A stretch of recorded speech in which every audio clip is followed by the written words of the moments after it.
Hello everyone, welcome back to my channel. It has been 2 weeks or maybe even a little bit longer since I have been posting here on YouTube, and I was pretty active on Patreon and Locals. So those of you who are there with me, you have probably seen my videos that I put out there. But I want to come back to you and give you some updates, as well as present to you the idea I have for the future videos that will be coming on this YouTube channel. And this is not too much about politics. However, I have one post that I came across that I would like to read to you guys, because it's quite interesting, especially in relation to my recent trip to China. Because I went to China, believe me, finally, for the first time. And that was on Monday. I was there just for 3 nights. I returned very early this morning. And I want to talk about this as well, but very briefly, about that trip, about why there is no video from that particular trip, and are there more trips to China coming as well. But before we go into all these details, how my first impression in China was, what did I experience?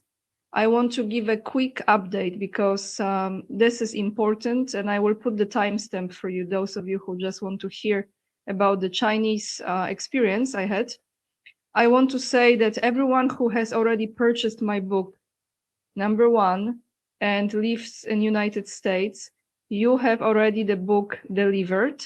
It's an absolute hassle if you don't know it, because I don't know how it is about other European countries, but in Poland, if I send a book in the envelope, due to, I don't know if it's tariffs, restrictions, whatever Trump administration has put out, the process is incredibly long, and very often if I use regular post service, the book can be returned back to me, so it's not going to reach the destination. So I have to use FedEx or UPS or DHL, which is much more expensive. However, I have a wonderful friend in Chicago, Polish friend, and I don't think she's watching now, but she's a huge help. Thank you so much, Kate, Kasia. And I sent all the books to her with FedEx, and she redistributed them to everyone who purchased it. Now, I want to give you another update. The book number 2 is already printed out in a beautiful high quality print. If you're wondering who is this is my favorite Formula One champion, Ayrton Senna from Brazil. He was top for me. So this book is wonderful for kids. And I have to say that I'm sure they're gonna love it, especially boys. It's very, very special. So if you would like to order it, guys, let me show you one more thing. Ayrton Senna. They are during the Grand Prix in Brazil. If you would like to order it, the link is down below in the description box. So you just send a payment. The amount is already mentioned there to PayPal, and you write book number 1 or book number 2. There will be 5 books in total. And I will be more than happy to send this to you. This is truly fantastic book. I absolutely adore, he's no longer with us for many years already, but Ayrton Senna was top notch. So let's talk about my trip to China, everyone. Well, first, let me take you to my Instagram, because you're gonna see few pictures, not too many. And I will give you just an idea what I was doing there and why that trip was short. So I went on Monday. This is my Instagram, by the way, so you also have the link down below in the description box. I went on Monday and I stayed for 3 nights, and I will tell you now how was the experience. This is at night. Why I went during this time? Well, this is a very special time in China because they are celebrating New Year. This year is the year of the fire horse, which I personally feel the energy very strongly. It's a very powerful year, and I love horses. For some reason, this year had a very special meaning. This new year in China had a very special meaning for me. I don't know, I just felt intuitively to go there during this time because of that. So of course you can see a lot of decorations. Here is the market where you can buy the souvenirs, and you see the horses. And they celebrate this new year from February 17th, I believe, until March 2nd or 3rd. They have all those decorations in China. So where did I go? I didn't even tell you where I went. I went to Shanghai, which is, I think, the largest city in China. You know, Shanghai Stock Exchange is there as well. So lots of money, lots of investments. And let me now tell you, one second, let me get out of it, guys. Okay. By the way, this is my Instagram, so you can just follow me there. Now, I want to tell you how this trip looked like and why this was so short. For about, I think, 2 years now, I was planning to go to China because I have started a GoFundMe page, and you have been donating, a lot of you, for that trip for me to go and record the videos. And I don't want you to be discouraged that I will not record the videos. In the future, I will, but this time I didn't. And I will explain in a moment why. You know, I have to say that after I closed that GoFundMe page and I had the amount I was aiming for to accumulate to go on this trip, I was not feeling ready to do it. I felt, I think, because of the topics that I was bringing, guys, I don't think well, I think some of you realize how draining those political topics are. Those demons, those creatures that you talk about, those agendas, how low frequency it is, and how much of your energy this is actually harvesting. Is absolutely harvesting your energy. And what happened to me, I got really overwhelmed, and I felt I'm not able to go to such a busy country where, you know, the pay system is different. Everything was overwhelming me, which now, you know, when I get rest, I feel different. But in that time, I felt like I'm not going to be able to pull it together, literally, which is unlikely for me because I'm pretty courageous person and very free-spirited, and I don't have issues with travels at all, but that felt a bit much. However, this year of the fire horse, something has shifted and I felt ready to do it. I wanted to be there for a very short time just to feel it, how I embrace the country, how I feel there. I know this is like the most modern version of China you can ask for.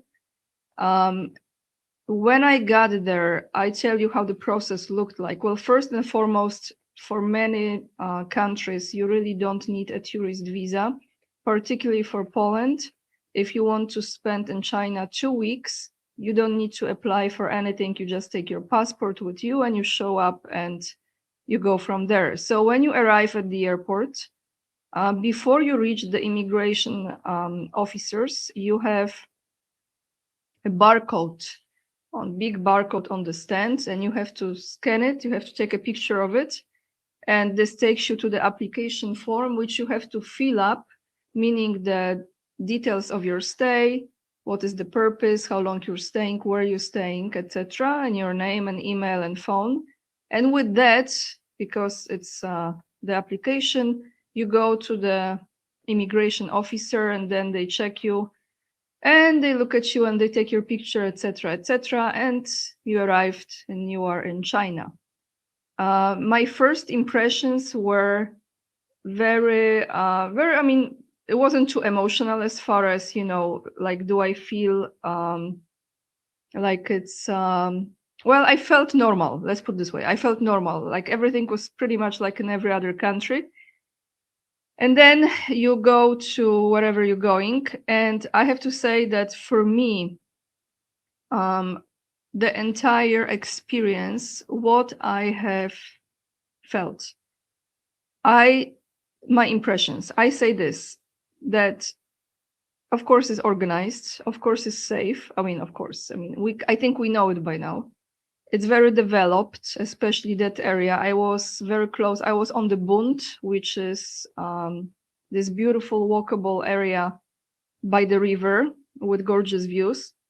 People are incredibly friendly. And maybe at the first moment, they are a little bit, I wouldn't say skeptical, but just a little cautious because you're a foreigner. But they are incredibly polite, very hardworking people, you can tell.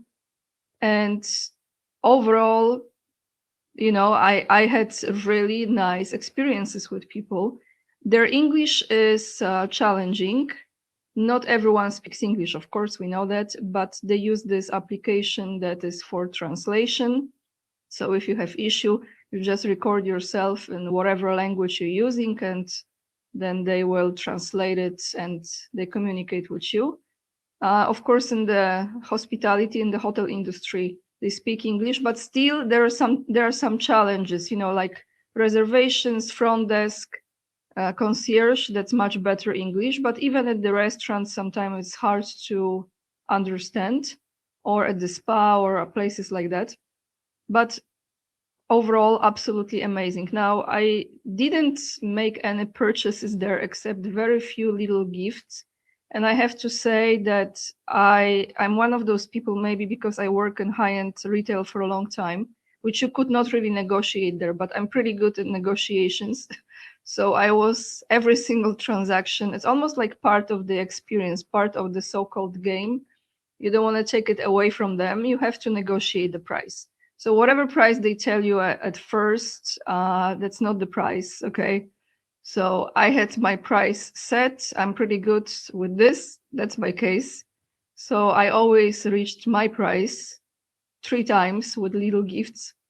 But I invite you to experience that, negotiation process, because it's quite interesting and it's fun. I will say I went to a few stores just to see how they are. The mall, for example, how it looks like. Incredibly high quality fabrics and products, especially like in clothing, which I have an idea. Very, very well maintained stores, very beautifully put together. You have all those Western designer brands there as well. So it's kind of like anywhere else in the world, pretty much, just in China. The food is very good. The weather was not good at all. It was raining and it was challenging to record any videos. Now let's talk about the videos. Why I didn't record the videos, guys? A lot of things has changed. I have been thinking a lot about who I am now at this stage of my life. What are my priorities? What are my values? And one of those things is definitely my energy and trusting my intuition. It has to be my priority in everything. I am very aware that this was from GoFundMe, right? That you have participated in. But I have to say that this is not my the only trip to China. I will have another one probably this year in the summertime, when the weather is much more friendly and easier to move around and to record. And then I promise you will have great videos. But I think I got really, really drained and tired from all those topics. And when I was there, I was actually recording videos for you. And then something has happened. I just decided to delete it all because it felt like I was forcing it, and it was not really the quality that I wanted to bring to you. And I remember when in 2022, I went for the first time to Russia, and I was for a very long time recording every single day from Russia, in snow and blizzards and all of this, right? Weather conditions and freezing weather, and in summertime. And that was a different era. That was a different purpose. And someone left the comment under one of my videos, said, the last video that I put out, someone said, don't quite understand the internet thing, but you have already had a huge impact. In fact, no more is even required, a direct hit, regards. And I appreciate this comment because I think what I was doing when I was in Russia, showing people, you know, the museums and the streets and the country from Moscow or St. Petersburg, it was very challenging. A lot of energy went there, but I think it was also giving me joy and energy. And this trip, I needed to recharge my batteries, pretty much. That's what it was. And I felt like, you know, the time will come when I will record videos from China, but it will be from different city, different regions. And I will have much more energy to do it, and it will be more heartfelt instead of forcing it. But you deserve an explanation. That's why I'm giving this to you. Very short trip, but I feel energized and I feel almost like cleaned up from this old, stagnant, low vibrational stuff that was, you know, that you get connected to when you're talking about those topics. Now, since I was there, you know, internet knows everything what you're doing. So I got a recommendation on my Instagram for this post. Oh, maybe before we go there, I want to say, I'm sorry, I forgot, guys. So of course, when you're there, how you pay. This is important, how you pay. You have to download Alipay application. And I used Alipay, and you can also use cash. For example, if you take a taxi, let's say hotel orders you taxi to the airport, that's what I did. You pay cash, it's no problem. And even in this gift shops where you're buying some gifts, you can still use cash. Interestingly enough, I could not buy Chinese yuan here in Poland. Well, where I am, I couldn't find it. So what I did, I just purchased US dollars and I exchanged when I was there already in Shanghai for Chinese yuan. And then you have the Alipay, which is really easy. The first transaction I had, the vendor helped me to use it. And then it was just piece of cake. And I was a little bit afraid how this is going to work, you know, if everything is connected, the cards, etc., etc. But it went well. And then you also have the option, which is the application WeChat, which is like WhatsApp. That's what they use to communicate. And yeah, that's as far as how to pay for things now. And it's really not expensive. I have to say the food is terrific and it's really good price. Even the gifts are not expensive and you negotiate as well. And let me now take you to the posts. So I want to show you this, guys, a little bit all over the place video, but why not? So look at this. So this was recommended to me, and I wanted to read this very, very briefly. I will attach the link down below in the description box because, you know, all roads lead to the the blue and white road. Yeah, I mean, it's yellow brick road, but in this case, it's blue and white. So let's read this, everyone. Red China is Jew China, the disturbing origins of Chinese communism and the deepening Chinese-Israeli ties of today. Very interesting post. You wouldn't know it upon first glance, but China and the Jews are chummy. It's a historical relationship that goes back to the very inception of Chinese communism. In a July 9, 2012, piece entitled A Jew in Mao's China by Laura Goldman, the schmooze of the Jewish Daily Forward, she revealed, quoting, in fact, 85 to 90% of the foreigners helping the Chinese at the time of the communist takeover were Jewish. This included the daughter of the founder of the brokerage firm Goldman Sachs, who left the comfort of her Park Avenue home to assist the Chinese. In conjunction with these startling anomalies, the US ZOG had a base in Tianjin from 1945 to 1947. Tianjin, I'm not sure if I pronounced it the right way, was a home to a sizable Jewish community, particularly Russian communists. communists. It was from the Tianjin base that the Dixie mission of the OSS trained, financed and armed none other than Mao Zedong, and his merry band of revolutionaries to fight the Japanese, which, contrary to popular opinion, weren't imperialists nor warmongers, but rather liberators of brown and yellow peoples colonized by the ZOGs of Europe. That, however, is another story for another time. I just want to say I have no idea, like literally zero, about Chinese politics. But since I came across this and I just came back from there, I decided to read this to you because many of you are very, very savvy in those topics and you know much more. The OSS itself was a den of Jewish and Judeophilic intriguers set up for the purpose of infiltrating and ultimately destroying Germany and Japan.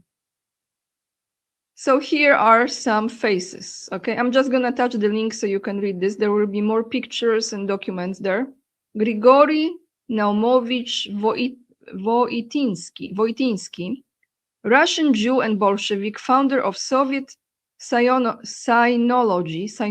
co-founder of the Chinese Communist Party, CCP, in 1920.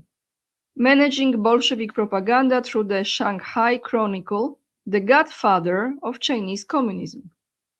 Israel Epstein, Polish-born Jew who became a CCP member, worked as a propagandist and served on the National Committee of the Chinese People's Political Consultative Conference, very close to Mao and other CCP leaders.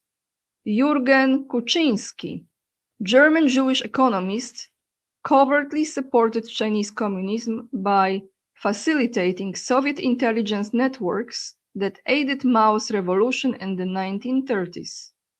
Mark Gein, born Mark Julius Ginsborough, Chinese-born Russian Jew and Soviet agent who spied on US and Japan, traveled to China and met with Mao, worked as journalist at Toronto Star for 30 years. David Sassoon family, described as the Iraqi Jewish Rothschilds.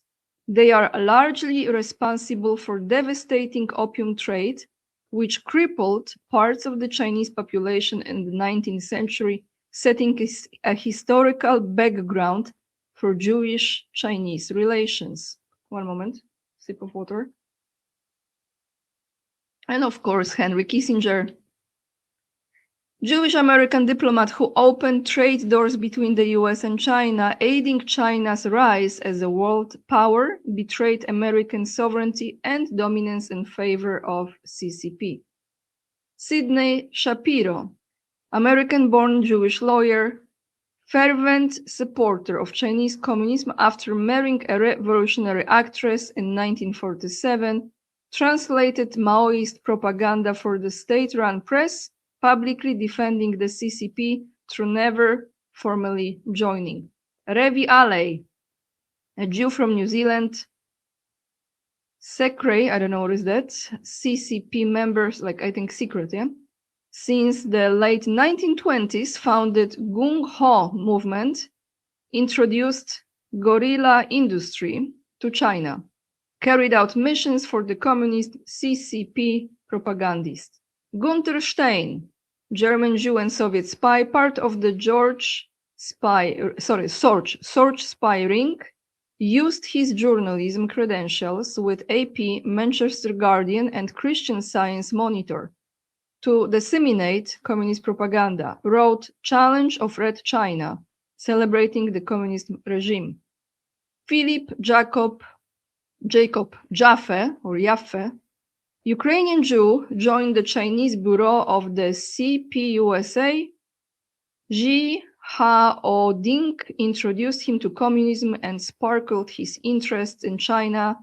Jaffe joined the International Labor Defense, ILD, in 1931 at Ji's urging and contributed to the ILD journal. And here you have some photographs of those officials and their moments together.